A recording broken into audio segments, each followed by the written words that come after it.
ನಗರ commissionerate ವ್ಯಾಪ್ತಿಯ Surathkal police ಠಾಣಾ ಸರಹದ್ದಿನಲ್ಲಿ ಇರುವಂತಹ ಕೃಷ್ಣಾಪುರ ಕಾಟಿಪಳ್ಳ ಈ ಒಂದು ಏರಿಯಾದಲ್ಲಿ ನಿನ್ನೆ ಲೇಟ್ ಈವ್ನಿಂಗ್ ಅಂದರೆ ಸುಮಾರು 8 ಗಂಟೆ ಸಮಯದಲ್ಲಿ ಒಬ್ಬ 43 ವರ್ಷದ ವ್ಯಕ್ತಿ ಫ್ಯಾನ್ಸಿ ಸ್ಟೋರ್ ನಡೆಸ್ತಿದ್ದವನ ಮೇಲೆ ಇಬ್ಬರು ಏಕಾಏಕಿ ಬಂದುಬಿಟ್ಟು ಹಲ್ಲೆ ಮಾಡಿ ಸ್ಟ್ಯಾಬಿಂಗ್ ಮಾಡಿದರು ಅಂತ ಪ್ರತ್ಯಕ್ಷದರ್ಶಿಗಳು ಹೇಳಿದರು. ಅದಾದಮೇಲೆ ಅವ್ರನ್ನ ಶ್ರೀನಿವಾಸ ಮೆಡಿಕಲ್ ಕಾಲೇಜ್ ಆ್ಯಂಡ್ ಹಾಸ್ಪಿಟಲ್ಗೆ ಸೇರಿಸಿದಂಥ ಸಂದರ್ಭದಲ್ಲಿ ಅದು ಡೆತ್ ಆಗಿದೆ.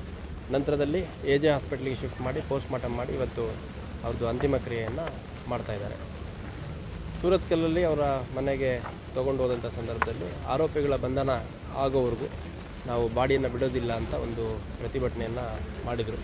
ಮತ್ತು ಅವರ ಅಲ್ಲಿನ ಮುಖಂಡರು, ಸಮುದಾಯದ ಮುಖಂಡರು ಮತ್ತು ಅಲ್ಲಿನ ಸ್ಥಳೀಯ ಮುಖಂಡರನ್ನ ಒತ್ತಾಯ ಮಾಡ್ತಾಯಿದ್ರು. ಆ ಸಂದರ್ಭದಲ್ಲಿ ನಾನು ಸೇರಿದಂತೆ ನಮ್ಮ ಅಧಿಕಾರಿಗಳು ಹೋಗಿ ತನಿಖೆಯನ್ನು ಸೂಕ್ತ ರೀತಿಯಲ್ಲಿ ಮಾಡ್ತೀವಿ ಮತ್ತು ಆದಷ್ಟು ಬೇಗ ಆರೋಪಿಗಳನ್ನು ದಸ್ತಗಿರಿ ಮಾಡ್ತೀವಿ ಅಂತ ಹೇಳಿದ ಹಿನ್ನೆಲೆಯಲ್ಲಿ ಬಾಡಿಯನ್ನು ಮೂವ್ ಮಾಡಿದ್ದಾರೆ ಕ್ರಿಮೇಷನ್ಗೆ. ಮತ್ತು ಅತ್ಯಂತ ಪಾರದರ್ಶಕವಾದ ತನಿಖೆಯನ್ನು ಮಾಡಲಾಗ್ತಾಯಿದೆ. ಆದಷ್ಟು ಬೇಗ ಆರೋಪಿಗಳನ್ನ ವಶಕ್ಕೆ ತಗೊಳ್ಳಲಾಗುತ್ತೆ. ವಶಕ್ಕೆ ತಗೊಂಡು ವಿಚಾರಣೆ ಮಾಡಿ ಅವ್ರನ್ನ ದಸ್ತಗಿರಿ ಕ್ರಮ ಜರುಗಿಸಲಾಗುತ್ತೆ. ಈಗ ಸೂರತ್ಕಲ್ ತಮಗೆಲ್ಲ ಗೊತ್ತಿದೆ. ಸೂರತ್ಕಲ್ ಸ್ವಲ್ಪ 2 ದಶಕಗಳ ಹಿಂದೆ ಭಾಳ ದೊಡ್ಡ ಮಟ್ಟದಲ್ಲಿ ಇಲ್ಲಿ ಕಮ್ಯುನಲ್ ರೈಟ್ಸ್ ಆಗಿದ್ದು ನಮಗೆಲ್ಲ ಗೊತ್ತಿದೆ.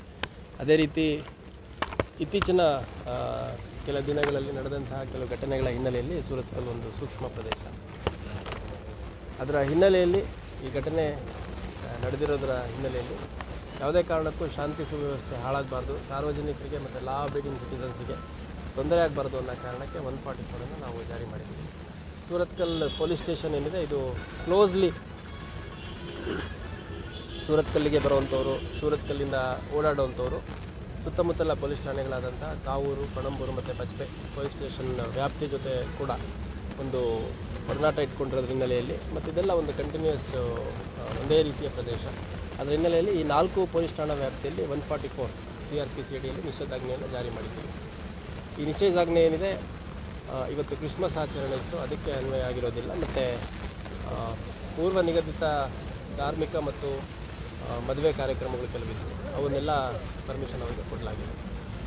ಮತ್ತು ಇಲ್ಲಿ ಮದ್ಯದಂಗಡಿಗಳಿಗೆ ಇವತ್ತು ಮತ್ತು ನಾಳೆ 2 ದಿನಗಳ ಕಾಲ ನಿಷೇಧ ಮಾಡಬೇಕು ಅಂತ ನಾವು DC ಅವರಿಗೆ ಮನವಿ ಮಾಡಿದ್ವಿ. ಅದನ್ನು ಕೂಡ ಅವರು ಪರಿಗಣಿಸಿ ಆದೇಶ ಮಾಡಿದ್ದಾರೆ. ಒಟ್ಟಾರೆಯಾಗಿ ನಮ್ಮ ಮಂಗಳೂರು ಸಿಟಿ ಕಮಿಷನರೇಟ್ ವ್ಯಾಪ್ತಿಯ ಸಿಬ್ಬಂದಿಗಳ ಪ್ರತ್ಯೇಕ ತಂಡಗಳು ತನಿಖೆಯನ್ನು ಮಾಡ್ತಾಯಿದ್ದಾರೆ. ಸೊ ಆದಷ್ಟು ಬೇಗ ಯಾವ ಕಾರಣಕ್ಕಾಗಿದೆ, ಯಾರು ಮಾಡಿದ್ದಾರೆ ಅನ್ನೋದು ನಾವು ಹೇಳ್ತೇವೆ. ಈಗ ಪ್ರಿಮ್ಯಾಚೂರಾಗಿ ಹೇಳುವಂಥದ್ದು ತಪ್ಪಾಗುತ್ತೆ.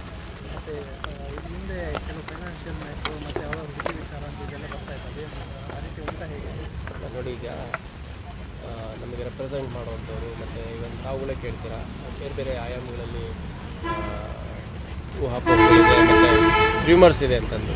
ಈಗ ನಾವು ಭಾಳ ಸ್ಪಷ್ಟವಾಗಿ ಯಾವ ಕಾರಣಕ್ಕೆ ಈ ಒಂದು ಕೃತ್ಯ ನಡೆದಿದೆ, ಯಾರು ಮಾಡಿದ್ದಾರೆ ಅಂತ ಸ್ಪಷ್ಟವಾಗಿ ನಿರ್ದಿಷ್ಟವಾಗಿ ಸಾಕ್ಷ್ಯಾಧಾರಗಳನ್ನ ಇಟ್ಕೊಂಡು ಮಾತಾಡಬೇಕಾಗತ್ತೆ. ಹಾಗಾಗಿ ಯಾವುದೂ ನಾನೀಗ ಹೇಳಲಿಕ್ಕೆ ಇಷ್ಟಪಡಲ್ಲ. ತನಿಖೆ ಒಂದು ಹಂತಕ್ಕೆ ಬಂದ ಮೇಲೆ ಆರೋಪಿಗಳು ಸಿಕ್ಕ ನಂತರ ವಿಚಾರಣೆಯಲ್ಲಿ ಏನು ಎವಿಡೆನ್ಸ್ ಬರುತ್ತೆ ಅದರ ಮೇಲೆ ನಾನು ಮತ್ತೆ ತಮಗೆಲ್ಲ ಕರೆದು ಮಾಹಿತಿಯನ್ನು ಶೇರ್ ಮಾಡ್ತೀನಿ. ಯಾಕೆಂದರೆ ಈ ಗೊಂದಲ ಮುಂದುವರೆದ್ರೆ ಸಾರ್ವಜನಿಕರಲ್ಲಿ ಆತಂಕದ ಭಾವನೆ ಇರುತ್ತೆ. ಹಾಗಾಗಿ ಕೇಸನ್ನು ಆದಷ್ಟು ಬೇಗ ನಾವು ಟ್ರ್ಯಾಕ್ ಮಾಡ್ತೀವಿ.